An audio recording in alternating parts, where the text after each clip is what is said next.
Chapter 4, verses 1 to 7. Okay? John chapter 4, verses 1 to 7. Sabi po dito, Jesus knew the Pharisees had heard that he was baptizing and making more disciples than John. Though Jesus himself didn't baptize them, his disciples did. So he left Judah and returned to Galilee. He had to go through Samaria on the way. Eventually, he came to the Samaritan village of Sychar, near the field that Jacob gave to his son Joseph. Jacob's well was there, and Jesus, tired from the long walk, sat wearily beside the well about noontime. Soon a Samaritan woman came to draw the water, and Jesus said to her, "Please give me a drink." So, basahin natin sa Tagalog para mas nanananan natin yung kwento. Ano po? Ito po ay yung kwento ng babaeng Samaritana. Pero ang babasahin lang po natin ay yung unang 7 verses. Sabi dito, napalitaan ng mga Pariseo na si Jesus ay mas maraming hinihikayat na maging alagad at nababautismuhan kaysa kay Juan. Ngunit ang totoo'y hindi si Jesus mismo ang nagbabautismo, kundi ang kanyang mga alagad. Nang ito'y malaman ni Jesus, siya'y umalis sa Judea at umalis sa Galilea, ngunit kailangan sa Samaria siya dumaan. Dumating siya sa isang bayan na tinatawag na Sychar, malapit ito sa bukid na ibinigay ni Jacob sa kanyang anak na si Jose. Dito matatagpuan ang balon ni Jacob dahil siya'y napagod sa paglalakbay, umupo si Jesus sa tabi ng balon. Halos katanghalian na noon. Na isang Samaritanang dumating upang umigibat, sinabi ni Jesus sa kanya, "Maaari ba akong bigyan ng maiinom?" Panginoon, salamat Panginoon sa iyong mga salita na aming pagbubulayan ngayong umaga. Dalangin namin, Lord, na itong mga salita mo, alam namin na mga buhay mong salita, Panginoon, ay mangusap ang Panginoon sa amin, sa bagong kaparaanan mo, Panginoon, at hayaan mo, Lord, na maging kalakasan namin ito ngayong umaga, Panginoon. Hayaan mo ikaw ang mangusap, Panginoon, sa iyong mga anak. Hindi ako ang marinig, kundi ikaw, Panginoon, marinig ang maliit mong tinig, Panginoon, sa kanya at sa kanilang mga puso na nangungusap, Panginoon. Ngayon po umaga, Lord, hinihingi kami, Panginoon, ng pagdalaw mo, Panginoon, sa amin. At hayaan mo, Lord, na ngayong umaga ito makatagpo ka namin, Panginoon. Marami pong salamat sa pangalan ni Jesus. Amen. Sige po, tayo na tayo. Okay. Ayan, ngayon po, gusto ko munang ipasalamat sa Panginoon dahil medyo hindi inayos yung trabaho ko, yung schedule niya, sumabay siya sa pag-preach ko ng linggo. Kahapon may trabaho ko umaga, bago mag-alas 9, nasa ospital na kami. Tapos nakauwi kami mga 4. Tapos alas 6 hanggang alauna, may trabaho sa paggabi. Tapos, mahirap naman isabay sa trabaho yung paggawa ng mensahe. Kaya, salamat pa din po sa Panginoon sa kanyang mga salita na talagang siya'y nangungusap. Hindi mo kailangan na pilitin, na mag-isip. Kasi kung ano yung kailangan ng mga anak na yun, binibigay niya. Salamat din po sa Panginoon kasi kanina madaling araw, halos nakatulog. Parang mga ko natulog 3. This now, nagising ng 5 a.m. Kasi ubo siya ng ubo. Tapos parang sobrang sakit na siguro ng lalamunan niya, iyak na siya ng iyak. So, di na namin alam gagawin. Panic mode. Kaya salamat sa Panginoon. O kaya naman siya, ayan, tulog sa Sunday service. Nabuya. Pero salamat po sa Panginoon, sa Diyos po ang papuri. Alam natin na kahit anong gawin ng kaaway, ay hindi naman siya magtatagumpay. Ano po? Ngayon po umaga, mamaya ka nabanggit yung title. Pag-usapan muna natin yung ano ba yung ibig sabihin ng salitang weary? W-E-A-R-Y. Weary. Okay. Ang ibig sabihin nito ay, pagdidinan po natin sa dictionary. Sabi dito, exhausted in strength, endurance, vigor, or freshness. Yan. So, pag sinabing weary, hindi lang siya basta, alam mo ka ng stress. Alam mo ka kang yung hindi ka masyadong fresh. Hindi lang yun basta ganon. Kasi sabi dito, exhausted. Ibig sabihin, ubus na. Yung lakas, yung endurance, yung, ano ba Tagalog ang endurance?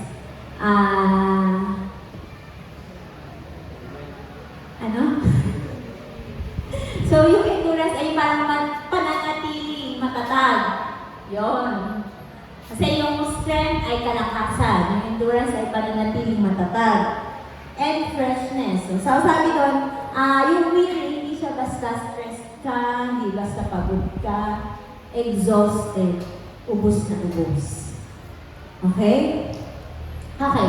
Pag-usapan natin, ano ba yung mga posibleng dahilan ng weariness o pagkapagod? Sobrang pagkapagod. Okay? Hindi siya basta pagkapagod, sobrang pagkapagod. Kasi pag sinabi mo, tired, yun yung parang, napagod ako sa biyahe, 5 hours ako bumiyahe, ganyan. Pero yung exhausted, iba siya. Mas malalim siya sa word na tired. Okay, so yung pag-usapan natin ngayong umaga, yung salitang weary. So, tingnan natin dito, ano ba yung mga dahilan na pagiging weary o yung sobrang kapaguran? Okay. Una dito, yung hindi enough yung pagkain at pahinga ng katawan mo. Nakakaramdam ka ng sobrang kapaguran kapag hindi sapat yung enerhiya ng katawan mo dun sa kailangan mong gawin. Okay? Isipin nyo, isang magsasaka, sabihin natin na isang magsasaka, maghapon niya kailangan mag-araro ng palayan, isang palayan, tapos solo lang siya. Tapos ang kinain lang niya sa umaga, 2 pandesal. Sabihin ninyo, hindi siya kumain ng halian, hindi siya kumain ng merienda, umagahan lang, tapos 2 pandesal. Makakaramdam siya ng sobrang kapaguran kasi hindi sapat yung enerhiya ng katawan niya dun sa kailangan niyang gawin maghapon. Okay? Okay? So, nakakaramdam tayo ng sobrang kapaguran kapag hindi sapat yung pagkain o yung pahinga ng katawan natin. Okay? Unang dahilan yun. Pwedeng dahilan. Pangalawa, yung hindi tumitigil na paggawa or pag-ilos, non-stop movement. Yung maghapon, hindi ka na pumahinga, hindi ka na umupo, maghapon ka na lang ng trabaho. Yun. Pwede naging sanhi ng sobrang kapaguran yung walang tigil na paggawa o pag-ilos. Pangatlo, okay, running from something or someone. Okay, yung may humahabol sa'yo. Either aso, naranasan niyo ba mahabol ng aso? Di ba nakakapagod yun? Kasi hindi mo, ewan ko, kung ako lang, kung okay lang ako. Pag may aso, hindi mo mamamatay ako agad. Kasi makakagating ako. Pero, yun, makakaramdam tayo ng sobrang kapaguran kapag naranasan natin tumakbo from someone or something. Aso man yan, hold upper man yan. Naranasan niyo bang ma-hold up? O kung ano man na umabot sa inyo na hindi ka tumitigil sa pagtakbo. Yun. Pwede maging sanhi ng kapaguran, sobrang kapaguran, kapag tumatakbo ka from someone or something. Okay? Pang-ilan na to? Pang-apat. Isang mahabang paglalakbay, lalo na kung lakad. Yan. Pag isang mahabang paglalakbay. Kasi pag airplane ka, kahit naka-aeroplano ka, pag matagal ka nakaupo, nakakapagod yun. Paano pa yung naglalakad? So, nung mga panahon ni Jesus, hindi uso nun ang airplane. Ang uso lang ng bangka at saka paglalakad. Okay? So, kapag sinabi ng Bible na naglakbay sila mula Judea hanggang Samaria o mula kung saan ng lugar mapunta sa isang lugar, lakad yun. Okay? O kung tatawid mo ng ilog, saka lang sila magbabangka, alam ang langoyin nila yun. Meron na silang bangka nun. Okay? Nagbabangka sila pag may tubig. So, pwedeng maging sanhin ng sobrang kapaguran kapag mahaba ang paglalakbay. Okay? Sunod. Doing the same thing over and over again. Okay? Naranasan niyo ba ito sa mga estudyante o kaya sa mga nagtatrabaho o kaya sa mga nanay na nasa bahay, sa mga tatay? Kapag paulit-ulit mo ginagawa ang isang bagay, nagdudulot ito ng kapaguran. Tama? Pag mga 8 years ka na sa trabaho, tapos parehas yung ginagawa mo. Gusto ko mag-resign, ayaw na ng ginagawa ko, gano'n. So, nakakaramdam tayo ng sobrang kapaguran kapag paulit-ulit natin ginagawa ang isang bagay. Isang bagay lang, mas paulit-ulit mo siyang ginagawa ng matagal na panahon. Okay? Pangilan na to, pang-ilan man. Going through something over and over again. Yung pagdaanan mo yung isang bagay ng paulit-ulit. Halimbawa, isang taon, nanggaling ka na dito, sumunod na taon, pinagdaanan mo naman, sumunod na taon, ganun ulit. Para paulit-ulit na lang. Nagdudulot siya ng sobrang kapaguran. If you are going through something over and over again. Ano pa? Continuous work without seeing any result or not receiving any reward. So, yung paggawa mo na, parang patuloy ka nagtatrabaho pero wala kang nakikitang resulta. Yun. Nagdudulot yun ng sobrang kapaguran. Kapag yung nagtatrabaho ka na nagtatrabaho, pero parang tingin mo, wala namang nangyayari, wala namang resulta, wala namang reward. Parang natatapon lang lahat ng lakas, natatapon lang lahat ng effort. Yun. Pwedeng magdulot yun ng sobrang kapaguran. Sumunod, waiting for so long. Yung pag-iintay ng sobrang tagal. Kahapon, sa ospital, before 9, nasa ospital na kami. Naghihintay lang kami noon, simula 9 hanggang, oras pa ako tinawag ng doktor, alas 3:30. Sino nyo, gano'n katagal yung nag-aantay, tapos nakaupo lang kami doon sa upuan ng ospital. Nakakapagod. Paano pa kung mas mahaba pa doon yung pag-iintay? Paano pa kung parang sa tingin mo wala pa yung inaantay mo? Kasi halimbawa, kami kahapon, alam namin na kahit gano'ng katagal, dadating yung doktor. Okay? Kahit na ilang oras kami naghintay. Hindi ko na makompute. Basta 9 to 3, 9 to 3:30. Pero alam namin, kaya kami naghintay ng ganung katagal, alam namin, dadating yung doktor. Pero paano pa, pero nakakapagod yun ganun katagal na pag-iintay, kahit na meron kang ina-expect. Paano pa kung naghihintay ka na parang sa tingin mo, wala ka namang iniintay? Yung parang dadating pa ba? Ano kaya? Meron pa bang, halimbawa, bonus ng teacher, ganyan. Ano ba? May inaantay pa ba ako? O inaantay ko ba yung forever na lang ba ako mag-iintay? So, nagdudulot ng sobrang kapaguran kapag matagal tayo naghihintay sa isang bagay, lalo kung pakiramdam natin wala naman tayong hinihintay. Okay? Ito ulit na. A series of unfortunate events. So, pag sunod-sunod na hindi magagandang bagay yung nangyayari sa atin, nagdudulot ito sa atin ng sobrang kapaguran. Halimbawa, kahapon nasiraan ka ng sasakyan.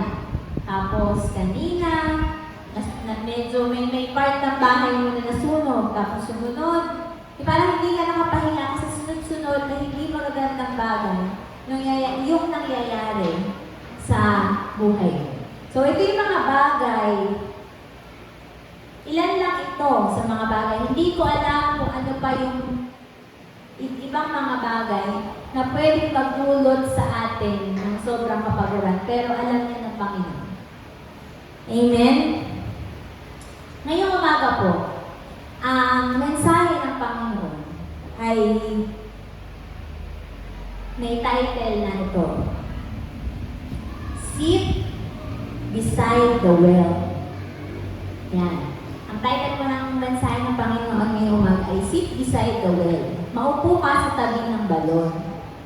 Yan. So, kung narinig niyo po yung binasa nating teksto kanina, ito yung kwento ng babaeng Samaritana. Kaya lang, yung focus nitong first 7 verses ay yung pagdating pa lang ng Panginoong Jesus papunta sa balon. Okay? So, sabi sa John 4:1-7, ulitin natin na. Nabalitaan ng mga Pariseo na si Jesus ay mas maraming nahihikayat na maging alagad at nababautismuhan kaysa kay Juan. Ngunit ang totoo ay hindi si Jesus mismo ang nagbabautismo, kundi ang kanyang mga alagad. Nang ito'y malaman ni Jesus, siya'y umalis sa Judea at bumalik sa Galilea. Ngunit kailangan niyang sa Samaria siya dumaan. So, katulad ng isa sa mga nabanggit natin kanina, yung pwedeng magdulot sa atin ng sobrang kapaguran ay yung sobrang habang paglalakbay. So, saka yung isa tayo, if you are running from someone or from something. So, ito kasi, itong unang part nitong kwento, bakit umalis si Jesus dun sa lugar kung saan siya galing? Kasi, nalaman ni Jesus na nabalitaan ng mga Pariseo na siya ay nagbabautismo. So, alam ni Jesus na target siya ng mga Pariseo. So, wala siyang choice kundi umalis doon sa lugar na yun. Kaya sabi dito, na ito'y malaman ni Jesus, siya'y umalis sa Judea. Yun, nasa Judea pala siya. Umalis siya sa Judea at bumalik sa Galilea. Pero ang daan niya sa Samaria. So, daw magaling sa mapa. Pero alam ko, mahaba yun. Malayo yun. Yun nga sa bangko kabandanan, mahaba na yun. Okay lang ako. Pero yung sa Judea, papunta sa Galilea, nagdumaan ang Samaria, alam ko mahaba yun. Okay? Kasi sabi dito sa verse 5 hanggang verse 7, dumating siya sa isang bayan na tinatawag na Sicar. Malapit ito sa bukid na ibinigay ni Jacob sa kanyang anak na si Jose. Dito natatagpuan ang balon ni Jacob. O doon daw sa lugar kung saan napunta si Jesus, nandoon yung balon ni Jacob. Okay? At ito, sabi dito, dahil siya'y napagod sa paglalakbay, yan, nakita nyo? Napagod sa paglalakbay, sobrang habang paglalakbay si Jesus. So, yun yung na-cause na weariness kay Jesus dito sa kwento. Nang ito'y malaman ni Jesus, dito matatagpuan ang balon ni Jacob, dahil siya'y napagod sa paglalakbay, umupo si Jesus sa tabi ng balon, halos kamanghalian na noon. Ibig sabihin, inabot ng tanghali yung paglalakbay ni Jesus. Natry nyo na bang maglakad? Kahit simula lang sa bahay nyo, bawa ang bahay nyo ay layugan hanggang Aresa, tapos tanghaling tapat. Na-experience nyo na ba yung gano'n? Yung tanghali, tapos naglalakad ka dyan. Naglalakad ka lang. Nakakapagod yun. Makakauhaw. Sa loob nga lang ng bahay, nakakapagod na yung magpabalik-balik kapag mainit. Tama? So yung dulot ng sobrang kapaguran kay Jesus ay hindi lamang yung sobrang habang paglalakbay. Inabot siya ng katanghalian. Okay? Katanghalian tapat noon. May isang Samaritanang dumating upang umigib at sinabi ni Jesus sa kanya, maaari mo ba ako bigyan ng mainom? Okay. Ngayon, yung mensahe po ng Panginoon ngayong umaga. Ang pag-uusapan po natin dito ay kapag nakakaranas na tayo ng sobrang kapaguran. Okay? Maaaring hindi sa sobrang haba ng paglalakbay, hindi sa sobrang kainitan, maaaring hindi dahil sa meron tayo pinatakbuhan o kung ano man. Pero ano man yung dahilan ng kapaguran natin, ang gustong sabihin ng Panginoon sa atin, sit beside the way. Malalaman natin bakit gusto ng Panginoon na umupo tayo sa tabi ng balon. Okay? Unang bagay na gusto natin gusto ng Panginoon na makita natin dito sa kwento. Alam niyo ba, na specifically, ginamit dun sa verse na dahil sa napagod sa paglalakbay, binanggit dun sa verse 6 na napagod si Jesus. Okay? Gustong sabihin sa atin ng Panginoon na alam niya yung pakiramdam ng napapagod. Okay? Isa sa mga sinasabi ng Panginoon na kaya niyang makarelate sa tao kasi naging tao siya mismo. Amen? Amen? Kaya ng Panginoong Jesus na makarelate sa atin kasi siya mismo naging tao. At kaya makarelate ni Jesus sa atin kasi siya mismo napagod.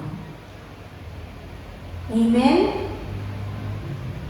Unang punto,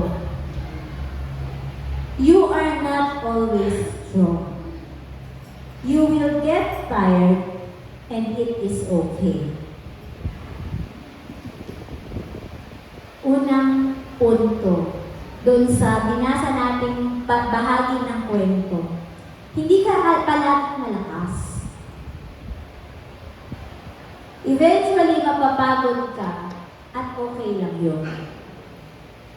Kasi si Jesus nga napagod eh. Amen? Sabi din sa verse, dahil siya'y napagod sa paglalakbay.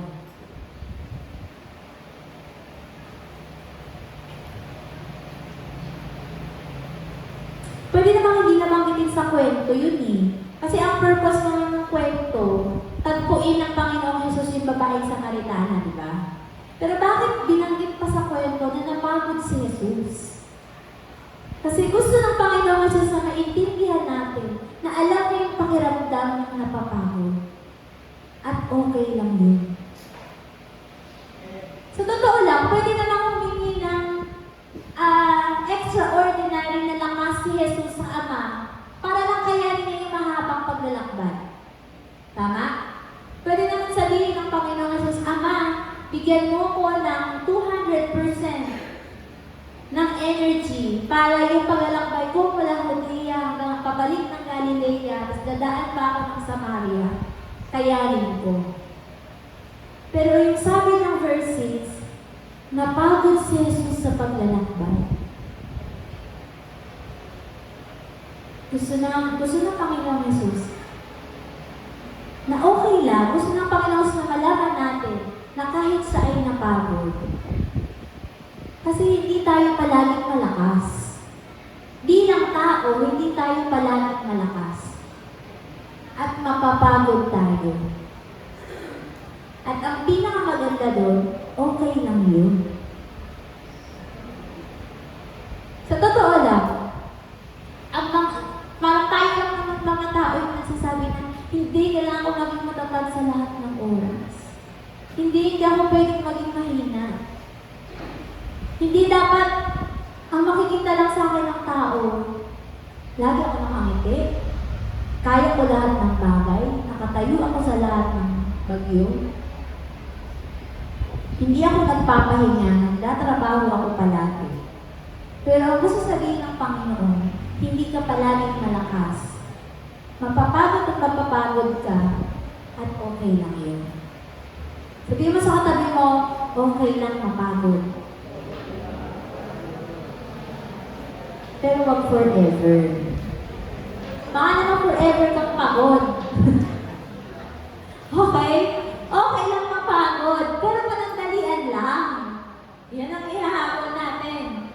Sabihin mo sa katabi mo, okay lang mapagod, pero panandalian lang. Okay lang mapagod. Okay? Pangalawang bagay. Mabilis lang to, sabi ko sa inyo.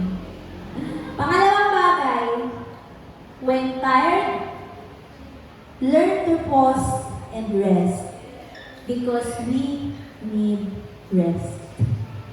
Kahit ang Panginoon tumigil sa paglalakbay kasi napagod siya. At kapag napapagod, kailangan mag-pause at magpahinga. Iba po yung pause sa stop.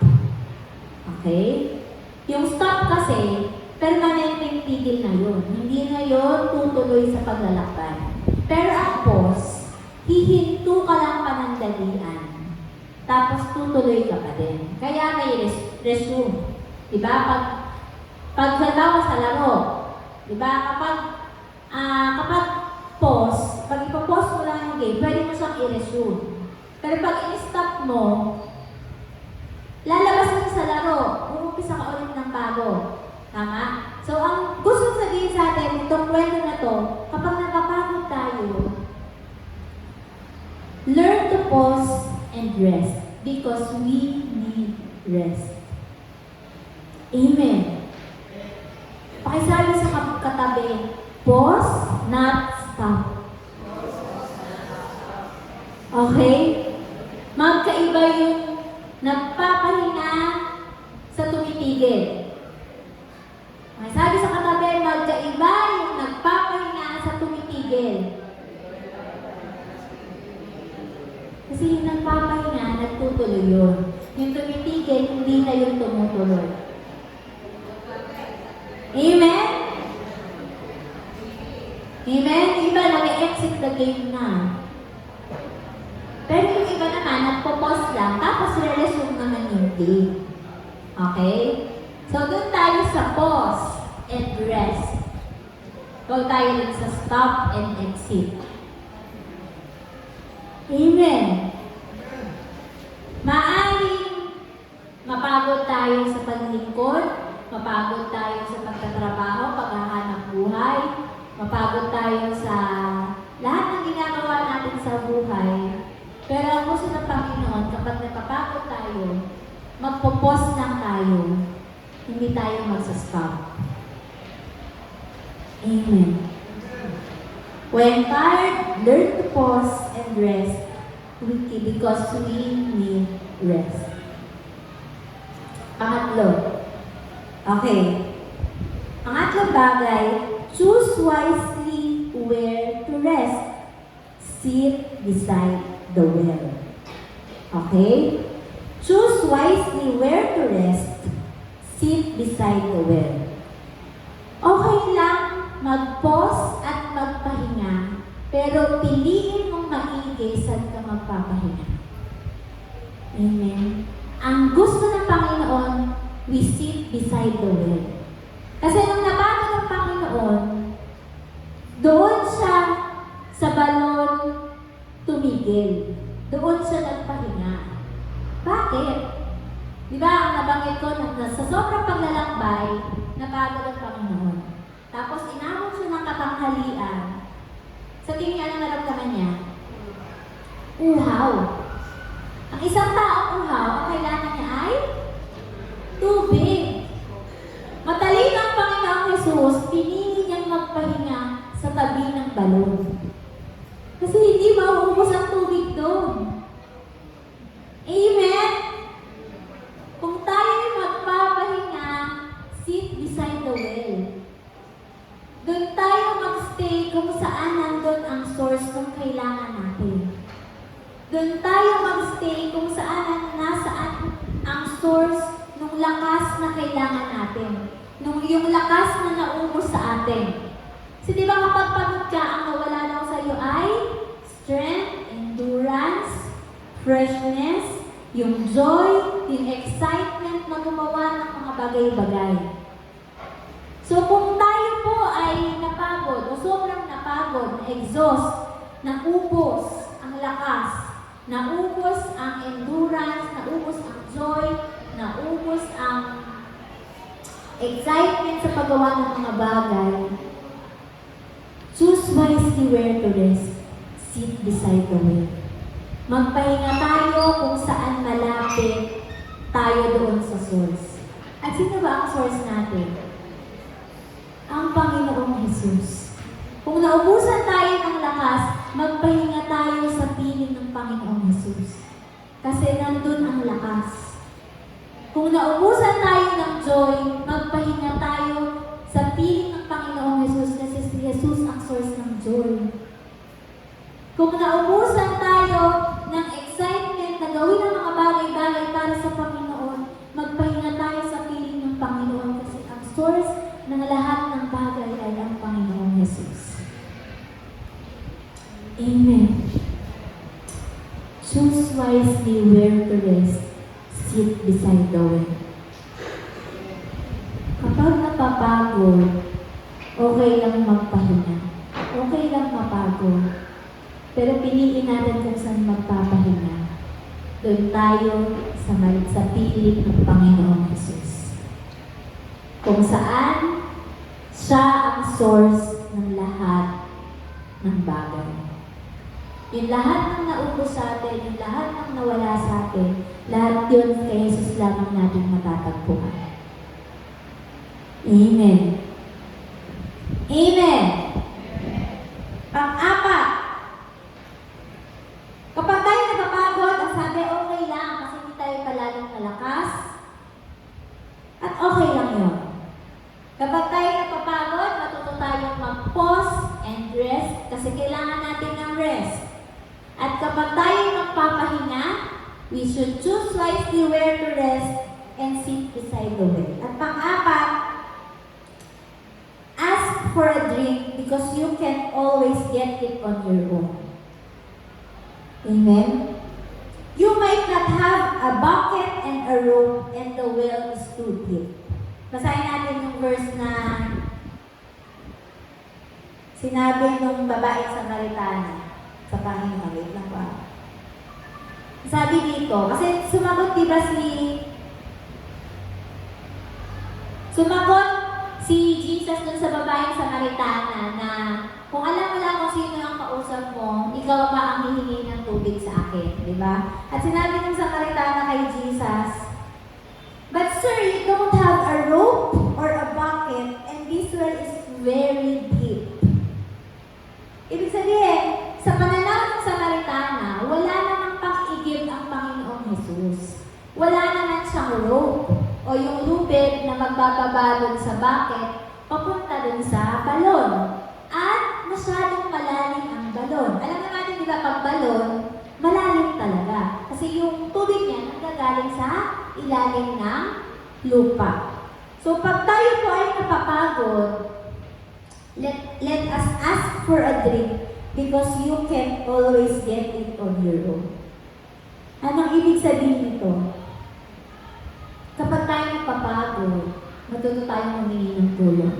Kasi hindi mo yan kayang mag-isa. Amen? Amen? Si Jesus humingi ng tulong tubig sa babaeng Samaritana. Kasi hindi naman niya kayang kumuha ng tubig doon sa balon. Kasi wala siyang bucket, wala siyang rope, at malalim yung balon. Kapag sobrang pagod na tayo, minsan kasi may tendency tayo na hindi, magpapahinga lang ako, kaya ko ito mag-isa. Babangon ako mag-isa. Strong, independent woman, gano'n. Hindi. Sobrang pagod lang ako ngayon, pero kaya kong bumangon mag-isa. Kakayanin ko ito mag-isa. Kasama ko naman ng Panginoon. Ganyan. Para lang ma-justify yung hindi paghingi ng tulong. Kasama ko naman ng Panginoon. Pero ang totoo, yung pride lang natin na humingi ng tulong sa iba, yung nag-hinder sa atin, para humingi ng tulong. So, kung tayo po ay nangangailangan ng lakas, ng joy, ng restoration, humingi tayo ng tulong. Kasi hindi natin yun kaya lagi na makuha on our own. Amen? Amen. Ask for a drink because you can always get it on your own. Kasi paano ka makukuha ng drink kung pagod ka na? Diba? Paano ka pa sasalok ng tubig kung pagod ka na? Paano kung saan ka makukuha ng joy kung lubog ka na? On your own, ha? Amen? Amen? Matuto tayo humingi ng tulong. Kaya po tayo may mga cell group. Kaya po tayo may mga cell leaders. Kaya po tayo may mga workers. Kaya po tayo may mga pastor. We can always ask for help. Amen? Okay lang mapagod. Huwag kang mahiya kung pagod ka. Okay lang yan. At okay lang humingi ng tulong. Hindi nakakababa ng pagka-Kristiyano yun. Amen? Eh ano kung nagkamali ka? Eh ano kung nadapa ka? Eh ano kung nakalugmok ka? Doon mo nga mas kailangan ng tulong. Amen? Amen! Sabihin sa katabi, ask for help. Matuto kang humingi ng tulong, huwag kang mayabang. Pakisabi sa katabi, huwag kang mayabang. O ano, yung nagtatabi-tabi yung mayayabang. So, baka naman kami, pakayo doon. Okay lang humingi ng tulong. Amen? Yung katabi mo, okay lang yan. Pero okay lang hingyan yan ng tulong. Kapatid, pag-pray mo naman ako. Kapatid, bali mo ba akong samahan? Kasi hindi ko to kaya mag-solo. Amen?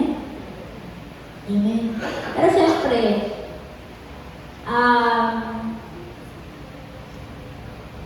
kasi halimbawa, parehas kayo mahina. Paano kayo magtutulungan?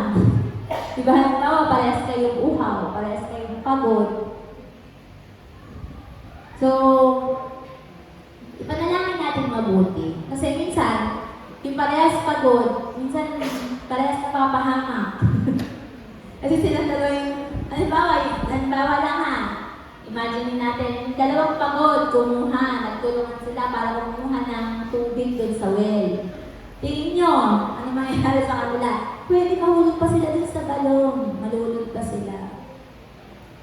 So, kapag hihingi tayo ng tulong, if we will ask for a drink, humingi tayo ng tulong dun sa alam natin nakakatulong sa atin. Amen? Amen? Amen!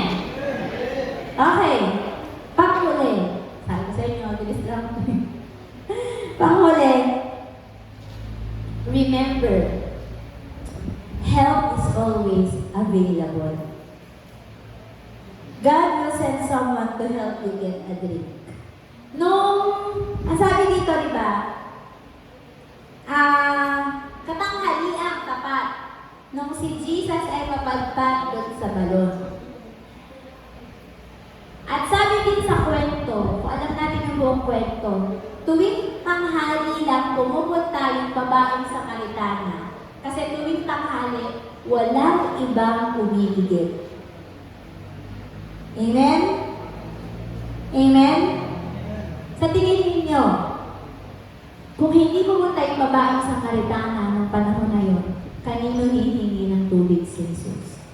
Kasi ang sabi ng kwento, walang ibang pumupunta ng tanghali, kasi mainit yun. Walang ibang pumupunta ng tanghali para umigib. Paano kung napadpad si Jesus dun sa balon na iyon, tapos hindi pumunta yung babaeng sa Karitana? Kanina hihingi si Jesus ng pang-ginom. E di wala. Diba? Pero help is always available. Kahit isa lang yan, God will send someone to help you get a drink. Amen. Help is always available. Palagi at palagi maipapadala ang Panginoon para tumulong sa iyo. Para magbangon sa iyo. Para bigyan ka ng tubig. Kahit na sa tingin mo ay imposible may makaunawa sa iyo. Kahit na sa tingin mo ay imposible may makatulong sa iyo. Help is always available. God will send someone to represent Him para tulungan ka at bigyan ka ng drink. Amen? Pwede din natin ito tingnan ng ganitong paraan. Paano kung ikaw pala yung ipinapadala ng Panginoon to offer someone a drink?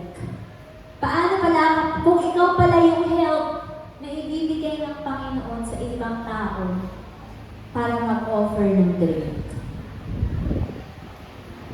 Amen? Paano pala kung ikaw yung katutunan dun sa panalangin ng isang tao na tutulong sa kanya? Amen? Pero kung tayo yung nangangailangan ng tulong, huwag tayong mag-alala because help is always available. Kahit pa sa tingin natin imposible na may tumulong sa atin, God will send someone to give us a drink. Para tulungan tayo na magmamahakuhan ng tubig mula sa balon. Para bigyan tayo ng maiinom. Para ma-restore yung lakas natin. Para ma-restore yung nawala sa atin. And maybe, you can also that help that God will be sending to someone. Amen. Kapag naman po tayo ay nasa posisyon na pwede tayong tumulong tayo. Amen?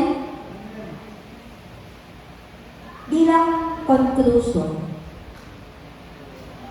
basahin po natin yung Isaiah chapter 40, 30 to 31. Ang sabi po dito, even youths will become weak and tired, and young men will fall in exhaustion. But those who trust in the Lord will find new strength. They will soar high on wings like eagles.